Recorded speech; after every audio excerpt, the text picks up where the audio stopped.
expediente electrónico de legitimación administrativa. Primero lo que les quiero decir es que cuando me inicio en esto del derecho administrativo, era todo un problema acceder al expediente administrativo. De tal forma que se había dictado hace 5 años de recibir la ley de procedimientos administrativos, yo iba con la administración pública, con mi ley bajo el brazo y me enseñaba que yo tenía derecho a tomar vista del expediente. Por supuesto, nadie me hacía caso. Y a lo sumo me mandaban a jurídico, porque a lo mejor algún abogado entendido me daba acceso al expediente. Actualmente, puedo ver en el ámbito de la ciudad y en algunos ámbitos del Estado Nacional, por lo menos el Estado del expediente, sin tener que movilizarme, sin tener que ser el simpático, que no soy, para que me digan en qué estado estoy. Claro que lo primero que me dicen es si tengo poder. No les recuerdo que me dijeron que no me podía presentar por poder porque el poder no estaba registrado en la mesa de entrada de la Secretaría de Gobierno. Y esto también sucedía en el ámbito de la Municipalidad de la Ciudad de Buenos Aires. Hace muchísimos años. Por lo tanto, hablar de la legitimación administrativa del procedimiento administrativo es todo un desafío. ¿Por qué? Porque estamos frente a una presentación de la persona de manera virtual, que no está corporizada, que no tengo que ir a una mesa de entrada física y que entonces podré quizás presentar escritos y notificarme de resoluciones. Recientemente tuve que colocar mi dirección electrónica para notificarme de las resoluciones de la Corte Suprema que acaban de implementarse. Y cuando me decían, ya que han hablado esta mañana del derecho alemán, que se podían hacer presentaciones por escrito, vía email, yo la verdad no lo podía comprender. Quizás porque eran alemanes ellos y lo podían hacer. Pero ahora ya estamos prácticamente llegando a este punto.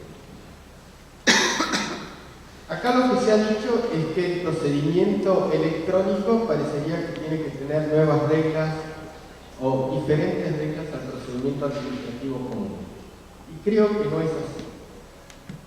Por lo tanto, primero, como me voy a centrar no en el expediente electrónico, sino en la legitimación, lo que voy a tratar de hacer primero es en qué estado estamos de la legitimación. Luego me ocuparé de la presentación o legitimación o acceso al expediente para quien es parte o no es parte en la sociedad. Vayamos a lo histórico. Tenemos la clasificación de legitimación entre derechos subjetivos, interés legítimo y interés civil.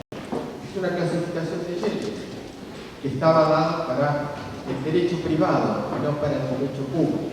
Posteriormente, esta clasificación se adapta al derecho público y entonces nosotros, quizás los administrativistas, que siempre estuvimos en contra, por supuesto, de que no cualquiera podía acceder al expediente y no cualquiera podía interponer una acción contra el Estado, comenzamos a colocar vallas y no darle legitimación a aquella persona que tenía legitimación para actuar en el procedimiento administrativo. ¿Esto qué quiere decir? Que en el procedimiento administrativo, después de la ley 19.549, teníamos una legitimación por quien invocara un interés legítimo o un derecho subjetivo, pero aquel que invocaba un interés legítimo e iba a la justicia le decían no, no puede estar, le cierro la puerta porque no tiene un derecho subjetivo. Esto es porque la legitimación tradicionalmente los procesalistas la dividieron entre legitimación ad causa y legitimación ad processo. O sea, una legitimación para quien tenía un derecho subjetivo conculcado y una legitimación para intervenir en el proceso.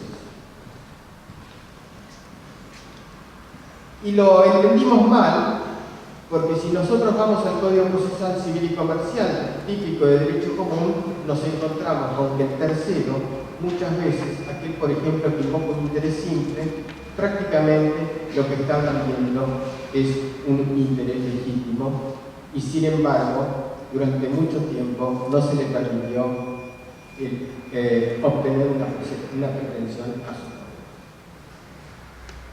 Por lo tanto, en el derecho subjetivo lo debimos clasificar en público y en privado. Y en relación al derecho público, que es lo que nos interesa, lo que hicimos fue ampliar la categoría de derecho subjetivo o ampliar la categoría de interés legítimo, quizás dándole otra denominación. Derecho de incidencia colectivo, interés difuso, etcétera, etcétera. Pero en el derecho administrativo a nivel mundial, o tenemos ampliación del derecho subjetivo o tenemos ampliación del interés legítimo para darle legitimación para obrar. Esto comenzó a cambiar a partir de 1994, a partir de la modificación de nuestra Carta Constitucional, porque se incorporó a ella a través del 75 inciso 22 los tratados de derechos humanos. Y los tratados de derechos humanos y los derechos del 41 y del 42 permitieron comenzar a sostener, sobre todo entre la interpretación del artículo 43 y el 75 inciso 22, que lo que habíamos hecho era receptar el derecho de la judicial efectiva, que no la teníamos expresamente establecida, como así está en la Constitución Española de 1978 o en la Ley Fundamental de Bonn en el artículo 19 del mismo.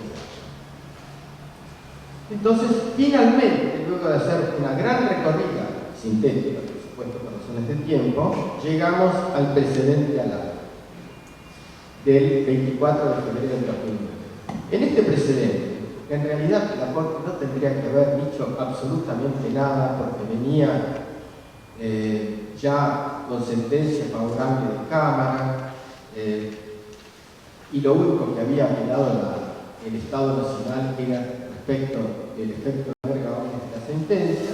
Hizo una clasificación de derechos individuales, de incidencia colectiva, que tienen por objeto bienes colectivos, y de incidencia colectiva referentes a intereses individuales homogéneos. Claro que a través de esto, entonces, ¿cómo lo vamos a compatibilizar con la ley 19.549, que este año está cumpliendo 40 años? Y bueno, a partir de una relectura, evidentemente. ¿Y qué nos encontramos? Que en el único lugar que se establece un agravio, fíjense, es totalmente en disidencia de lo que se establece en el caso Agavi, porque en la impugnación de un reglamento, el artículo 24, se requiere un agravio cierto e inminente. Mientras que en el artículo 23 y el 25, que es la impugnación del acto administrativo de alcance individual, aparentemente no se requiere absolutamente.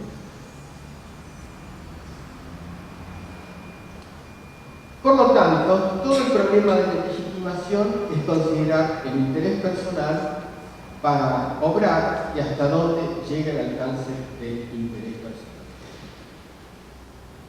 En el caso del procedimiento electrónico, nada cambia, porque realmente es un problema de presentación, es un problema de acceso, es un problema de que algo que estábamos acostumbrados a hacerlo en soporte papel, ahora lo hacemos en soporte electrónico.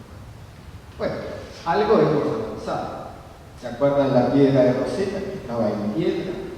Luego pasó al papel. ¿Pero por qué pasó al papel? Pasó al papel porque nos encontramos con un instrumento que era fácil de colocar, fácil de transportar, fácil de llevar. Y en el año 7 a.C. se establece documentación probatoria en el Código de Hammurabi, en 1250 a.C. hay documentación probatoria. Bueno, pasemos por todos los soportes y hoy tenemos conviviendo el soporte papel y el soporte electrónico.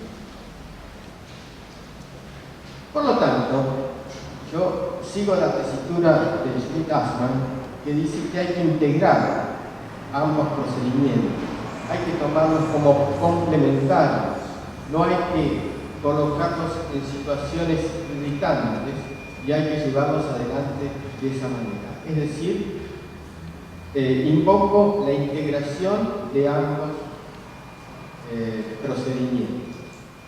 ¿Por qué? Porque lo más importante de esto es el acceso a la información que vamos a tener todos en la medida que esto se generalice.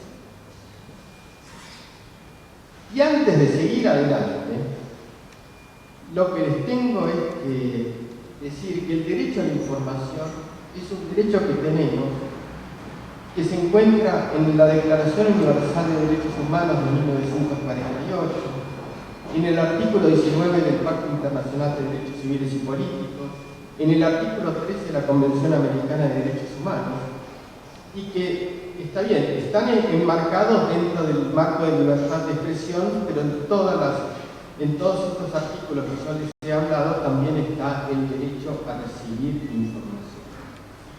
Por lo tanto, uno tiene el derecho a recibir la información y cualquier persona tiene el derecho a recibir la información. Y así el artículo 104 de la ley 104 de la ciudad, en el artículo 6 dice sin ninguna otra formalidad. Está bien que hay excepciones, hay procedimientos de reserva, hay ciertos documentos reservados, etc. Pero allí, fíjense que se dice que la presentación debe hacerse por escrito, sin que sea necesario invocar la razón por la cual está pidiendo la información. Con lo cual, lo que tenemos que ver o analizar es a qué equivale esta presentación por escrito. Cuando el año pasado estaba en México con un seminario sobre derecho a la información, fuimos al organismo de información y, para mi mayor asombro, las solicitudes de información se realizaban vía correo electrónico y sin que fuera necesario identificar a quién lo pedía. Con lo cual, la discusión doctrinaria era: ¿pero este derecho de información es únicamente para los mexicanos o para cualquiera? Porque la norma estaba redactada en forma amplia. Reitero mis vivencias. Me iniciaba en el derecho administrativo. El ocultamiento de la información era la herramienta del poder del burócrata. Por lo tanto, la única manera de acceder al burócrata era hacerse citar. Por supuesto, la única manera legal de acceder. Entonces, yo no digo que el derecho a la información sea una panacea que aleje todo tipo de corrupción, pero al contrario, lo que permite es que el ciudadano controle. Y si el ciudadano controla, entonces vamos a poder exigir al Estado un comportamiento ético. Y entonces nos encontraremos frente a un Estado moral. Y frente a un Estado moral es lo que estamos necesitando. La historia demuestra que la comunidad que conforma un Estado finalmente termina excluyendo a aquellos gobernantes que han llegado al estado de la conducta anterior.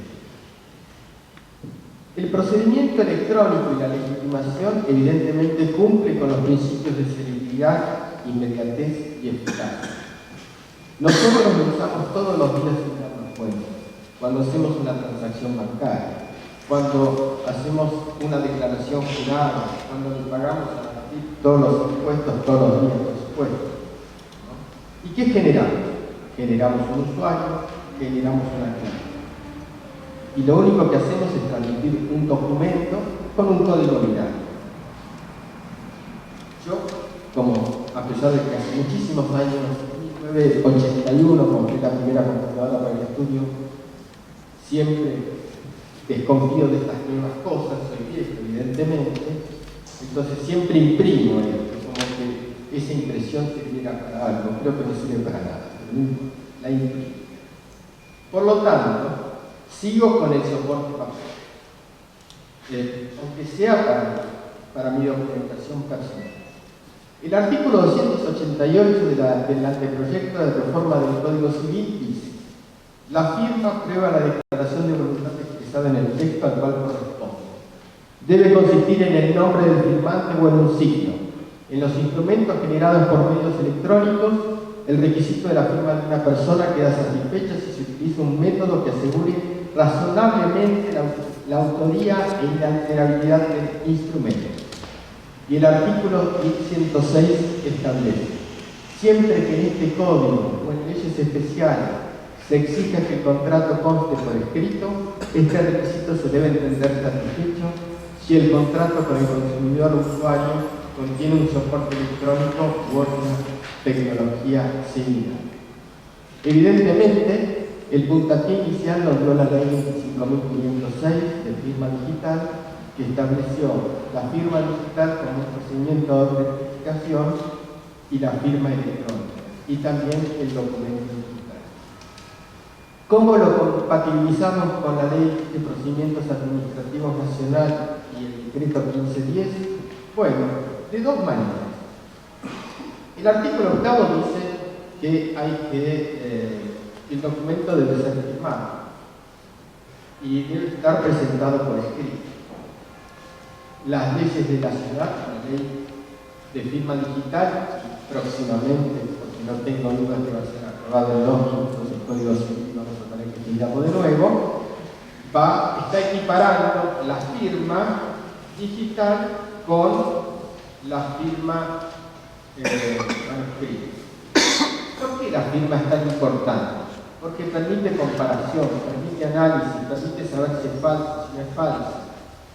Y bueno, ahora estamos en una nueva era, que es la firma electrónica o la firma digital. La firma digital tendrá mucho más valor probatorio, la firma electrónica un poco menor valor probatorio. La ciudad avanzó muchísimo. La ciudad avanzó con la ley 2751, que adhirió a la ley de firma digital, con la ley 3304 de modernización de la administración pública del gobierno de la ciudad, provisión de documento electrónico, el archivo electrónico, la documentación, el intercambio de información a través de mails, que no tuviera efectos jurídicos externos. Luego hizo el SAD, el Sistema de Administración de Documentos Electrónicos, el GEDO, el RUDO es el repositorio único de documentos oficiales. Y finalmente estamos asistiendo a la implementación del artículo 83 de la Ley de Compras y Contrataciones 2095, en el cual se propicia la utilización de sistemas electrónicos. Por lo tanto, lo que yo creo es que si una persona puede ver, visualizar cómo está un procedimiento de compra, evidentemente podrá darse cuenta si existe algún atisbo de corrupción. Por lo tanto, este expediente, salvo documentación sensible, tendría que ser público, accesible para todos. Entonces, la corrupción se vería disminuida generalmente.